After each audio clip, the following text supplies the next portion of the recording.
Welcome, everybody, to this episode where we have Dr. Ricardo Spencer with us. If you haven't picked up now, these guests are not just my colleagues, people who I've encountered on different walks of life, but they are also my friends. And Dr. Ricardo Spencer happens to work in managed care pharmacy. Yep. So he'll be talking to us about what that's like and also be giving us some tips and tricks on how to succeed within this profession. So thank you. Thanks you, so much for Ricardo. having me. Happy to be here and happy to have a really good conversation and talk a little bit more about pharmacy and managed care and everything. I'm excited about the conversation too because managed care is a big umbrella term that a lot of people don't really understand exactly what all that entails, especially, I should say that doesn't exclude pharmacists. Even pharmacists who aren't in that space don't really know all the ins and outs of it. Mm-hmm. So, but before we go into managed care, I would like them to know a little bit about you. For sure. Where you're from. That would be a great start. And then also tell us a little bit about your educational journey. Yeah, absolutely. Happy to share. So my name is Ricardo, or Dr. Ricardo Spencer. I actually grew up in Florida. We're here in the DC area, but I grew up in Florida for the majority of my life up until I went to college in Alabama at Auburn.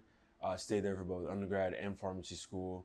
And that actually led me here to the DC area where I did a post-grad fellowship in Association Leadership and Management with a concentration in government affairs and pharmacy policy. From there, I did some work in the corrections industry, which is kind of like my introduction to managed care, where kind of did managed care on the correction side and learned a couple things there, which is really interesting, really cool experience. And then for the past just over 2 years now, I've been working for a managed care organization based in this area, here in the DC area. And it's been really fun. I didn't imagine I'd be in managed care. Not at all when I was in pharmacy school. I knew managed care existed, didn't know hardly anything about it, let alone that I would one day have a career in it. But it's been really cool, really rewarding, very surprising and intriguing career field and path to be on. So where did you see yourself really gravitating towards? I know this is where the journey has just naturally taken you, but where did you think that you would be by now? I thought even before my fellowship, I was leaning towards more on a side where I wanted to be close to the science, close to in the face of physicians, doctors, nurses, doing some sort of educational work or sharing scientific data or maybe even sales, moving around a little bit. It just so happened that when I was in pharmacy school, I did a lot of policy and advocacy. I was very involved in association work. That position kind of popped up, and I was like, this seems like something that's right up my alley, a lot of fun. Took me to DC. If I was doing anything else, I don't know that I'd be in DC. And I knew throughout school as many times as I'd been in DC, I was like, this is a cool place to be, a lot of cool things to do, people to meet. And so that's kind of deviated from where I wanted to originally and just kind of took an opportunity as it came up. And never looked back. DC is a dope place to practice, especially as a professional of color. It's a very nice, diverse environment over here. It's like adult Disney World, really. Or adult or professional Disney World. All the things you can do and see. There's so much to do over here and see. All right, so now I do want to talk about your current role, and we will expand onto managed care, but what is your current role today? So my title is clinical pharmacist, pretty generic umbrella term. And what I do specifically is utilization management, prior authorization. So much of it is just reviewing clinical data, patients' clinical data, based on whatever medication they're requesting or therapy they're requesting to treat whatever disease state, and reviewing that clinical data against the policy criteria that an insurance plan has in place to say, this is the right patient for this is the right drug for the right patient. We'll go ahead and cover it because they meet this clinical criteria based on the clinical studies, the labeled indications, and basically matching up and evaluating patient requests from that. And it's also staying abreast of different trends of what FDA approved drugs, a bit of real world data and how it applies to indications in patients who have been being treated or the right population of patients to treat or that would be appropriate for that drug. Pretty much a lot of clinical data, a lot of clinical reviewing. A little bit of interacting with external medical directors, physicians, nurses, a lot of interacting internally with medical directors and nurses, just any complex cases or situations that come up. So are they Oh, you know, we didn't share. What's I that? think that is so important and cool for them to know the location as to where you work. Oh yeah, I mean, based in DC, but I work pretty much like wherever, because we have. I like to call it location independent, not just remote. Because there's been some instances where I'm like, I need to be somewhere, and I can't exactly wait till a weekend, or don't want to wait till a weekend to fly, Yeah. and let alone, nor do I want to just be like, if I want to go home and see the family, I don't want to just fly in Friday night and out Sunday morning type of Yeah. thing. So yeah, location independent, remote, however you want to call it. Yes. Work from home, work from laptop, work from Florida, Work from work from bed, DC, work from beach, work from. Someone, I told somebody I was a remote pharmacist, and they were like, "Remote? How do you count pills from home?" And See, I was I like, don't. "Oh my No, goodness, there's more than just that. there's a lot to Yeah, teach." a lot to unpack That's why there. we're here, folks. Yep. So let's expand on what managed care is, Yeah. and then I want to follow that up with like, why is that relevant to the field of medicine? Yeah.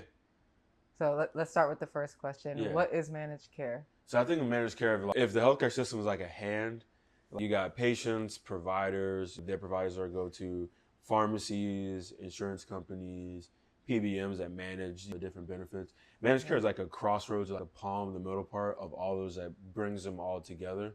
There's pretty much only like really one or two sectors that managed care doesn't touch on, and that's like research and academia, I would say, or even academia separately, and like the industry side of pharmacy, the corporate pharma side of things. But it's at crossroads of patients need medications and for specific disease states, complex care states, and somehow they need somebody to pay for it. They need their insurance plan to pay for it, and so really it boils down to their physician and the physician or caregiver specialist, whatever, and the patient coming together and saying, "Hey, what's the best therapy for this patient to be on?" And really finding what the optimized therapy or the best therapy is that the insurance plan will cover. And so what managed care is that medium in between. It's the communication mouthpiece of the provider and the patient to the insurance company or even the PBM to say, hey, these are the novel therapies, the therapies that should be covered that patients need, things like that. So it's pretty intermediary. It's like somebody told me, it's like I'm working for the middleman. I'm kind of like, it's the middleman of the middleman, if that's one way to look at it, because it's not like the middleman in the traditional sense that everybody has a connotation of the middleman, but like definitely in the middle of a lot of different things. So it's pretty cool, the wide breadth of things and the positioning of in the healthcare system that managed care is, because as the healthcare system has become what it is, more robust and all the different changes, it's actually trended towards managed care and away from like individual small care, I guess I would say. So, where are the different areas that a managed care pharmacist could work? Population health or even formulary management, I think, is important. There's some area of staying on top of what drugs are being approved, what drugs are in pipeline, what drugs are being launched and marketed. And that's important, relevant for a managed care organization to know, because they're going to need to know this is a new novel therapy. It might work better than traditional standard of care. A pharmacist is perfectly positioned to understand the clinical data side of that. Those major areas and the business, I think the business side of things in terms of understanding the business side of care management, the X's and O's, the contract negotiation, the payment side of things, health economics, outcomes research. And they have residencies specific towards managed care for those who know in advance. That's already where they want to go. And certificate programs as well. How long are those? I think the certificate program is more like self-study. It's more like you want to something like a certified diabetes educator, or something like self-paced study, that type of thing. I have one of my colleagues that I actually work with on my team. He did a managed care certification before he actually applied to work with our company. So I didn't know that until I started working with him. I was like, it's good to know. Helpful for some people, sure, I'm sure.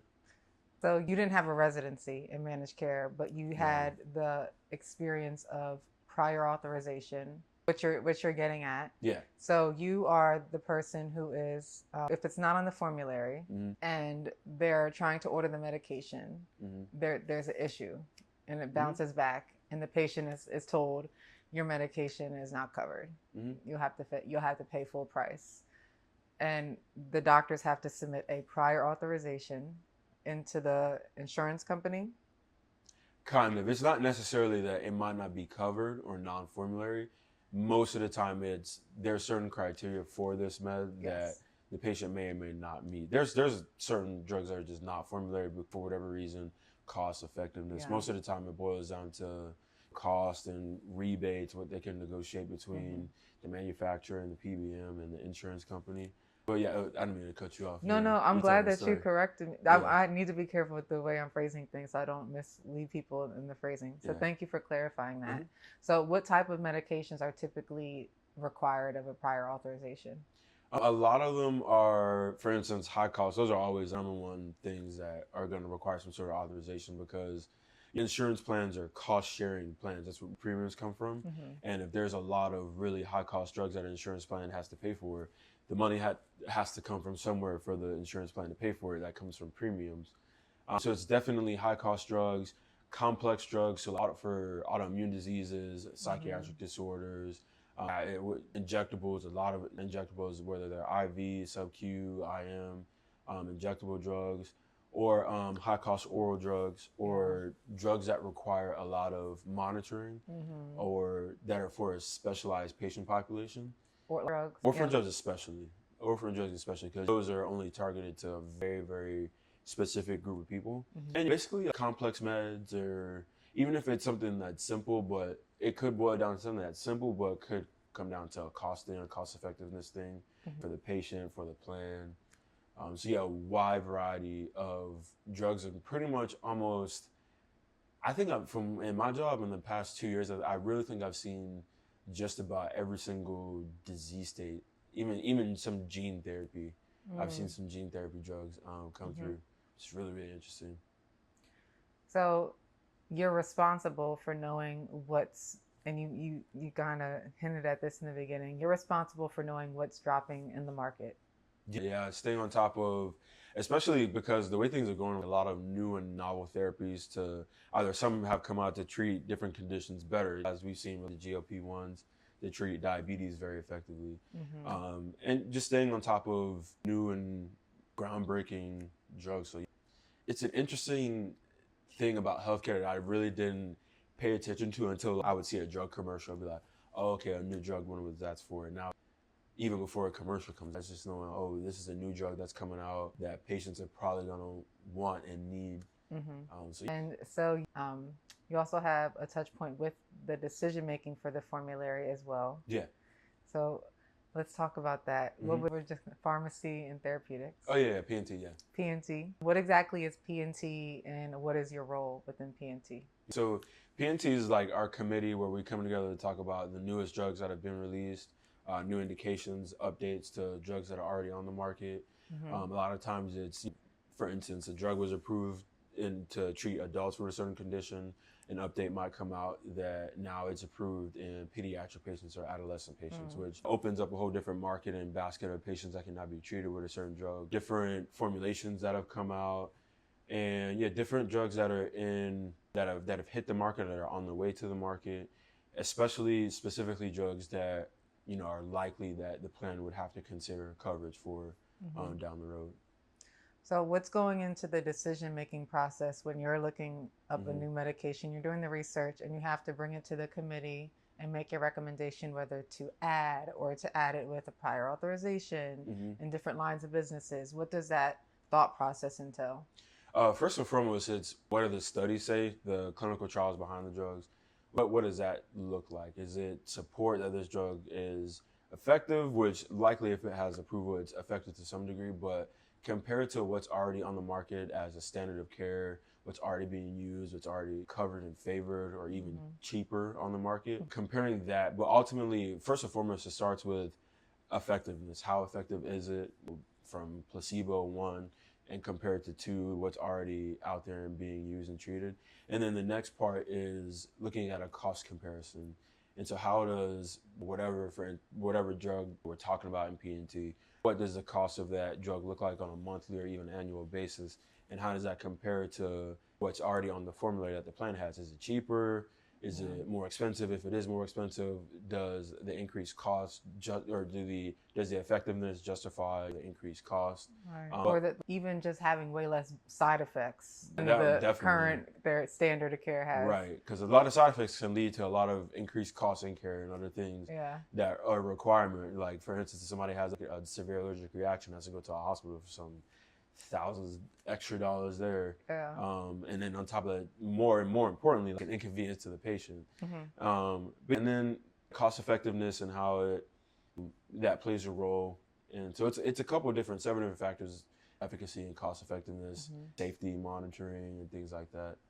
I think that all those combined.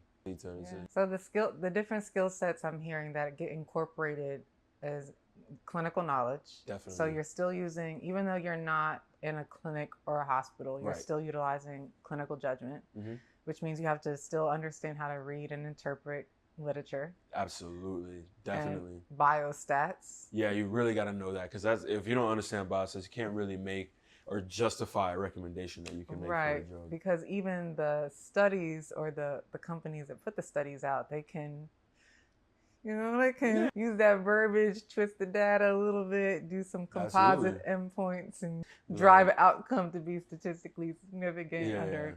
So you have to be able to decipher and make that own judgment before you bring it to the panel. And then who is on the P&T committee that you're presenting this information to?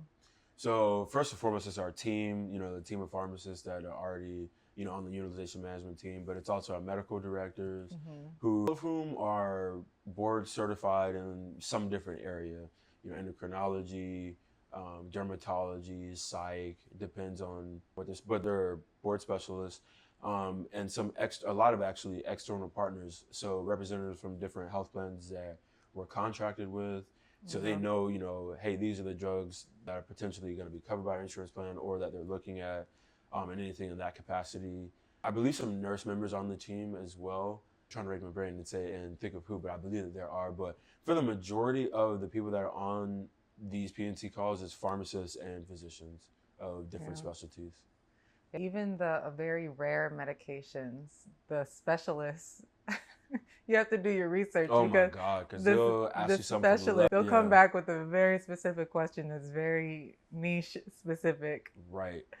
And you better have done your homework. Yeah, or you better have the wherewithal to say, you know what? I'm going to get back to you on that. I don't know. I don't want to tell you the wrong thing.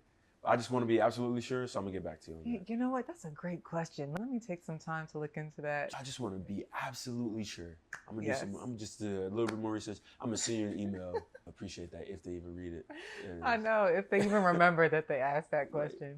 That's awesome. So there's a lot of skill sets that are going into this, a lot of critical thinking. What would you say your day-to-day is within your role, or like what even a week could look like? Because maybe every day could vary as well for you. Yeah. A typical day is reviewing medication requests, doing prior authorization, utilization management. So reviewing patients' clinical data or chart note documentation for whatever medication or therapy they're requesting, evaluating it against the insurance plan's policy that they have in place to say they'll cover it. That's the majority of my job, but then in my job specifically, I do a lot of tracking within the FDA, seeing what drugs are they approving, what new IV drugs have come out that we might need to be aware of on the medical benefit side that we might have to cover, or even oral drugs, new indications that have come out, staying on top of how that affects the policies that we have in place for the plans, making sure that those stay up to date as much as possible. So we don't want to miss anybody that's appropriate for a drug because of an indication update. That's one thing. And then there's a bit of behind the scenes like housekeeping work, just the process oriented things to make sure things run smoothly, housekeeping things, a lot of peer reviewing, reviewing my colleagues' work, they're reviewing my work, making sure, for accuracy, are we making the right decision? Are we reviewing the right thing? And then a lot of meetings, interacting with the team, different information exchanges, learning is big, learning about different things, facets in the healthcare system, things that are becoming updated in the healthcare system, or different changes and things like that. So no 2 days really feel the same, but even though the bulk of the daily work is pretty consistent, it's still pretty fresh from here and there. What is the average turnaround time because things can happen on the weekend. A patient gets discharged on the weekend, needs say they need Eliquis or something. They just had a pulmonary embolism. How does that get handled with things that are so time sensitive? They can be expedited. There's a standard turnaround time, which I believe is like 2 business days, 3 business days from receipt. Depends on what's, different parameters that some plans might have, has to be reviewed in this certain amount of time. Others are whatever time parameters. But in an emergent situation, there's definitely emergency parameters in place to account for different emergencies. So like if it's saying something like Eliquis, there's overrides and different procedures that can be done to. The point of it is not to withhold care or be like a barrier, as much as it seems that way. And a lot of times that managed care paralysis can like be a barrier, and it can be, some people, it can be a nuisance in different instances. Of course, nobody can argue that. But in the instances of like emergencies and things like that, there's different processes in place to be able to account for that. And so you're a lot of times, most of the time, you're the messenger. Yeah. So what percentage of the are you catch your smoke? Not that much, because in mine particular, I'm not really interacting with patients that much. To be honest with you, in my 2 years of doing this, I really can't tell you any patient that I really don't think I've ever spoken to a patient directly one-on-one. Most of my interactions, my person-to-person interactions, are with providers, nurses, PAs, whole healthcare professionals. And when you work with a team, there's always going to be some friction. When you work with other professionals, there's always going to be some friction. I can't say that I've dealt with anything that was out of left field. I've had some less than savory conversations where it's just like, I could have done without that at 8 a.m. on a Monday morning. But what comes with it's like, in a way, it's customer service. You're dealing with people and how they are in customer service. Okay, so communication skills are important too. Absolutely, you need them. Because you have to deliver bad news with a smile. Yeah. Oh, you can't. And because there's sometimes just like it's above me. There's things that are outside of your control, and it's like, how do you effectively communicate something that's outside of your control? Yeah. And no one, like the whole "don't shoot the messenger" thing. It's like. The messenger. So what would you suggest to somebody who is thinking about getting into managed care? And there's 2 people that come to mind. Is the person who's in pharmacy, or 3 people. The person who's like, I want to see if I would like a career in medicine, but I don't know exactly what I would like doing. And then they're exploring what a pharmacist can do. And then there's the person who's in pharmacy school already. They're locked into the decision for pharmacy, but they don't know their options. They've been considering like the different paths. And then there's people who are like, yikes, I hate it here where I'm at. I'm trying to go somewhere else within pharmacy. What's out there for me? And so what is some advice for people who are looking to get into this field and they kind of need to know what steps to take or what to think about? Yeah. I'd say first and foremost, have some sort of clinical background and experience, because the bulk of the job really is very clinical. It's almost the most clinical job you can have outside of a traditional clinical setting. So definitely build a strong clinical foundation in any way that you can, whether it's get some shadowing experience, you actually get a clinical job, any way that you really can get some good, substantial clinical experience. Look at certificate programs, different things that you can do to set yourself apart and buffer, your clinical experience, knowledge, baseline, what have you. Number 2, network for sure. I got my job because I was networking. I had a friend of mine who worked there, and I just noticed, when I was looking for a new job that they worked there, and I just reached out to them. That's crazy, because I got my job from networking too. It really is how it works, honestly. This is who I networked with. Yeah, literally.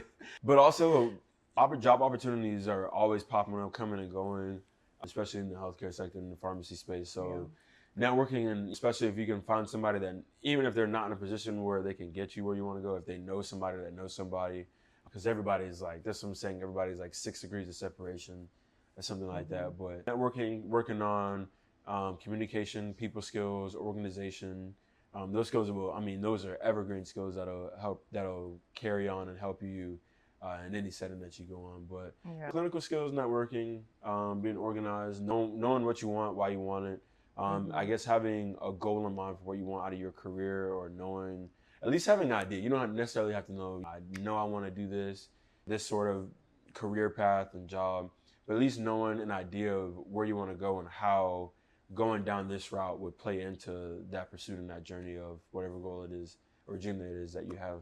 And can you see other doors that this could open, Mm-hmm. like as far as like the next phase, if for people who wouldn't consider, I always want to keep my options open and have doors lead to other doors. Where else could people venture into after working in this space for some time? Anything that has a real strong clinical involvement, I would say. So a lot of people, I've seen the transition from managed care over to the industry side, whether that be in medical affairs, in different capacities, regulatory affairs even, because that, working with insurance policies, payers and everything can be translatable to over on that side as well. Clinical settings, going over into the insurance side of things where you understand the policies and the inner workings of the insurance industry. Even on the PBM side, you can go that route. That's definitely a possibility. And different payer capacities, there's different players in the payer space, between PBMs, between pharmacies, between insurance plans. So that could be a potential option. Even going into a clinical setting, you want to go work in like a cancer center or even complex care, diabetes care, acute care, ambulatory care, very, very definitely those areas, because ambulatory care, everything you see in ambulatory care really over crosses with managed care, because a lot of them are very common disease states. So that's definitely some overlap there. So a lot of pretty much, I don't want to say any different area of healthcare or pharmacy, but it sets you apart, especially when you have extensive clinical experience and extensive experience where you've learned a lot of different things within the healthcare industry. Yeah, I don't want to be biased, but I think a clinical pharmacist is in the best position to do anything that they want. I was trying to say that without saying it. I'm gonna go ahead. I was trying to be as abstract and diplomatic. I was like, in case somebody's on the fence, but like, yeah. I'm gonna go ahead and say it. Yeah. I think so. I think the pharmacists who have some clinical experience, they can go. Doors are just so much easier to walk through when you have that background, because if you don't use it, you lose it. Yeah, absolutely.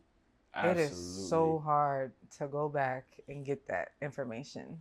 When I was over in the government affairs space, it was like, let me make sure I retain my clinical knowledge, because it was like, how does this relate to the healthcare space? I wasn't doing clinical work, so it was like, definitely feel if you don't use it, you lose it. I've always been practicing clinical since I graduated, but even when I was studying for the BCPS, when I tell you, I was like, what's going on? I was like, I haven't seen this since I was sitting in the classroom. It makes you question, is that a good blood pressure or? Yeah. It was crazy, or at least I haven't seen it since the Naplex, and I felt like I was working a muscle trying to get it back up to pace. So yeah, I'm biased. I'm right there with you, honestly. I was just trying to be diplomatic, but yeah. And that's why if someone asked me, and if they ask me, like, should I do a residency, I'm probably always gonna say yes. I think that helps a lot during residency. It sets you up very nicely to do something in this space if you have a good residency. Yes, and unless you are never going to want to touch anything clinical, which is okay. If that's not your ministry, it's not.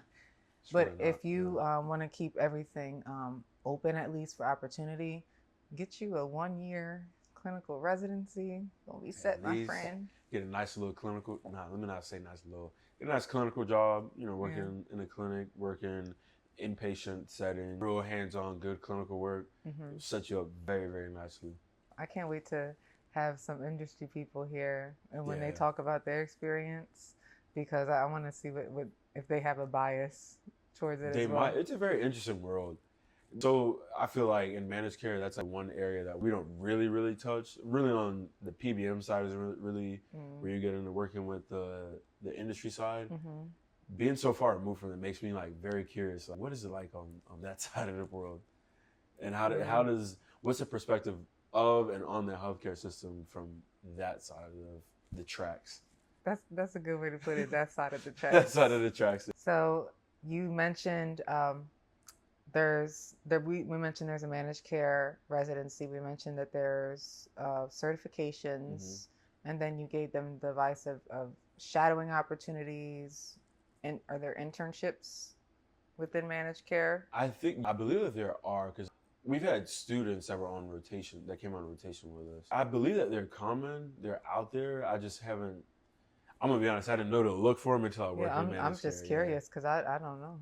It's one of those things that I would highly encourage you, if you're curious about managed care, look into Hmm. it. Just you could type in or look at managed care companies and see if they have any sort of internship programs. They might have that on the website, or even at your respective university. If you have a Hmm. career coach or a pharmacy, we had an experiential coordinator at my school. Okay. That'd be a great person, great resource to know. You know Hmm. what internships and externship programs are. But I believe that they're out there. All right. So we addressed the logistical things, Hmm. but I like to give them wisdom Yeah, and insight. I love that. Wisdom and insight. So I think it's not about just checking the box. It's also Yeah. about the mindset that you go into Hmm. because it ain't easy. Yeah, of course not. So what is a good mindset that people should be adapting if they're going to be entering the space of pharmacy or managed care as Hmm. well? Specifically, you can address one or the other or both in order to be resilient Hmm. and successful within this space. First one, and I love talking about this with some of my friends and even younger students, is really number one mindset to have is attack imposter syndrome and just know that it's not really real. That's just doubt manifesting itself. You wouldn't, if you weren't the best person to be where you're at, you wouldn't be where you're at. There'd be somebody else in your spot. And that just goes across the board. Think about, maybe before you were going into pharmacy school, you had imposter syndrome about that. Is this really what I'm supposed to be doing? Am I really the right person for it? And now look at where you're at on the other side of things. You even if you're not on the other side per se, where you're graduated, think about where you were before compared to where you wanted to be. You could be in the midst of or close to what you've been hoping and praying for and believing for and wanting for your life and your career. So yeah, I would say first and foremost, attacking imposter mindset or syndrome, as people would call it. Mm-hmm. And then number two, understand that you're not alone in whatever you're pursuing.